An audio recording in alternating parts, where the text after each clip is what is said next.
Welcome to our latest edition of our local library literary chat. I am here with Marcella Curry, the Adult Services Reference Librarian for the Sturgis Library. And we decided, since it's summertime, to go head out to the beach and talk a little bit about beach reading. I think beach reading means a little bit different, something different to everybody. It does. I realize that at the library. You know, I grabbed before the fall because it's been on a lot of the summer reading lists. But as people come in and out, I see people wanting classics, people wanting things that a little easier to read, a little quicker, maybe something they can put up and take down. So I brought a couple of different genres. Yes, yes.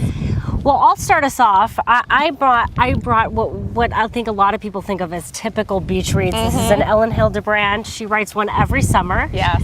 So I picked Silver Girl. It's was written a few summers ago. The premise of the book is the woman. It's a sort of fictional Bernie Madoff wife. The wife of Bernie Madoff. And so while it's a fictional take on that situation, she sort of brought it home to Nantucket and imagined what it would be like for someone who has gone through such a huge public scandal, coming home to the island to try and get away from all of the limelight. And it's kind of just a fun, interesting take on characters. And I just loved reading the book and maybe imagining what it would have been like for Bernie Madoff's wife. Oh, okay. That sounds good. I've read some of hers, and of course, like you say, she has one that's popular right now, so it's great to say, oh, I'm going to go back and read one that's available, and then...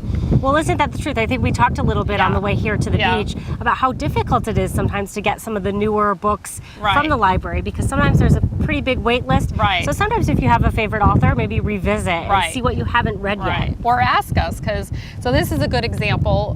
The Before the Fall is popular. There's a lot of people waiting for it right now. I got my hands on it yesterday, and then I'll get it back in there. But ask us, because at the library, because a lot of times we can say, oh, if that appeals to you, then let's try this. That's here on the shelf. And this is one that has a Cape and Islands connection, in that a plane takes off from Martha's Vineyard with 11 people on board, and 18 minutes into the flight, it plunges into the ocean. One man survives and a 4-year-old boy. And it really pulls you right in. I'm only halfway through. But the morning I woke up after I started reading it, I was thinking, oh, I should put on the news. And then I thought, oh, hear about the plane crash. I'm like, no. That was the book. That was the book. So it really creates an atmosphere, and you start, and you know what happened, but now you're starting to maybe find out why. So. Love that. I love that. That's such a different topic matter. I think I haven't heard a lot about books that are focused on plane crashes. That's kind of a neat, a different take. What else did you bring with you? Well, then along the lines of, a lot of people say they're distracted and things are going on. So this was a book that is available. It was popular when it first came out, Girl Reading. And what the author did is she looks at works of art starting in 1333 and creates a little story behind that painting. So you'll learn a little bit about the person sitting for the painting and from her imagination, what's going on in that time period, and then the next chapter brings you to another time period. So really what's connecting them is the idea of women's lives and what's going on in women's lives, but also what's going on in those time periods. And it actually goes a little bit into the future. Wow. So I really like it, but it's easy to pick up and put down. That's awesome. I brought with me one of my favorite authors is Jojo Moyes. I love Jojo Moyes. I've picked up so many of her books. I think she's best known for Me Before You. Thank you. Yes, she's best known for Me Before You, but I loved Me Before You so much that I went and I read so many of her other books, which are all really great. This is The Girl You Left Behind, and I think this is a really, really fun book. It sort of takes you back and forth in time, but also current day. It is all tied together by a painting.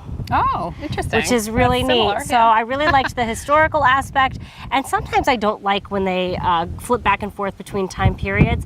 This, somehow, Jojo Moyes did a really great job. It did not bother me at all. I actually really enjoyed skipping to each different time period. So a lot of times I feel like, oh, let's get back to this. I either like the historical portion or I like the current portion. But this book was a great mix of both, and I think a really good read that's not too heavy, but has a really good story in it. Oh, well, that'll be good. That'll be good for me to recommend to people. Because again, some of her current ones are, the the one with the movie just out, people are Of waiting course. for it, but so that'll be great. Yes.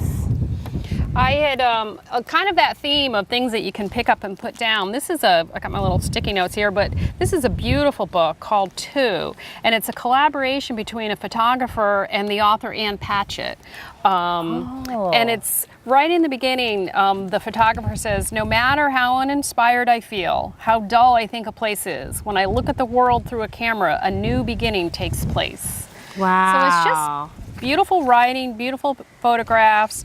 And then not only do they have her photographs in here, but they have a variety of authors have written little essays or little stories along the theme of Two. So it's a book you could share with someone. You could actually sit and look at it together. You could read it together, or you can just kind of pick it up and put it down.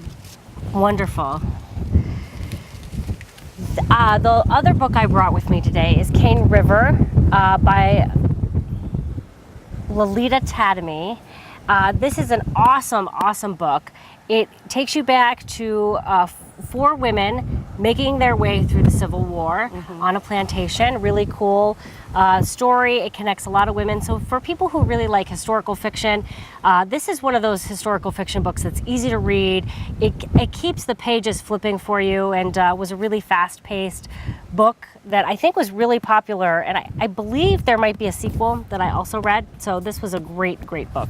Oh, Cane that's River. good. That's good for you to remind me about that, because I remember that. And again, it's a good one to recommend, I think. Oh, this looks yummy. So this time of year, we're having people around and relaxing a little bit more. So this was a great coastal table. It was inspired by a woman moving to the South Coast. And one of the things I liked about it was the way she set it up was a little different. She'll say from the grill, from the sea, from the garden, and then she has a picnic section. And that's something I find sometimes is a little challenging, is food gets ready to go. What do you put in a picnic nowadays? Yeah, and she's got some really great ideas. And I can tell people have been using it, because when I was flipping through it, it was like sticky. So I thought that was great. Obviously, people have been cooking and reading the book, so Love that was fun. And what a perfect thing for a Cape Cod summer book. Right. You've got a perfect book there. That is awesome. Yeah. Well, when people come and they come to the library and they're looking for suggestions, you said it's okay to come to someone like yourself and ask for suggestions. Yes. So many librarians are so passionate about reading and books that you're willing to share that knowledge and passion with people who visit the library. Yeah, oh, definitely. And a lot of times what I'll ask is what have they read lately that they really liked or they really didn't like? And I start to listen to what were the themes, what were the aspects of the book. And I also tell people, as I often say, take 2 or 3, because I think it's good to have some options. And I'll say, don't hesitate to come back and say, you know what, I didn't like this because of this. I said, because that helps us. Because I think sometimes I try not to say, oh, I really loved it, because then they feel more obligated. I just say, oh, you might like this because of this. So. Well, that's a great tip, because so many people are always asking for book recommendations.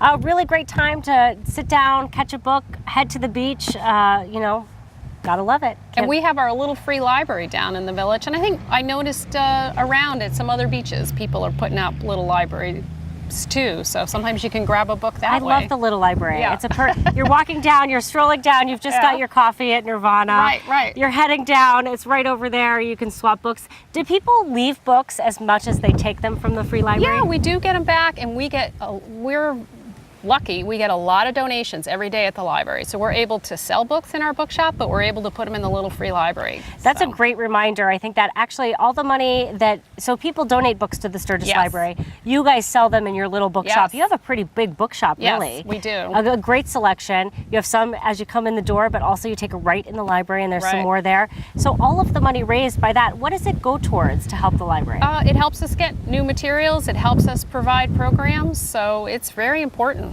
And having the bookshop is easier than trying to have a once-a-year book sale for us, because that can be a lot of work, where this is kind of a constant, and now people know, and we get book donations very regularly, every day. And because you get so many book donations, I think it's more fun for people coming into the library, because you never quite know what you're going to find. It's always something different. I have to say, I had to pull one this morning as I came in. I cannot resist the bookshop. Right.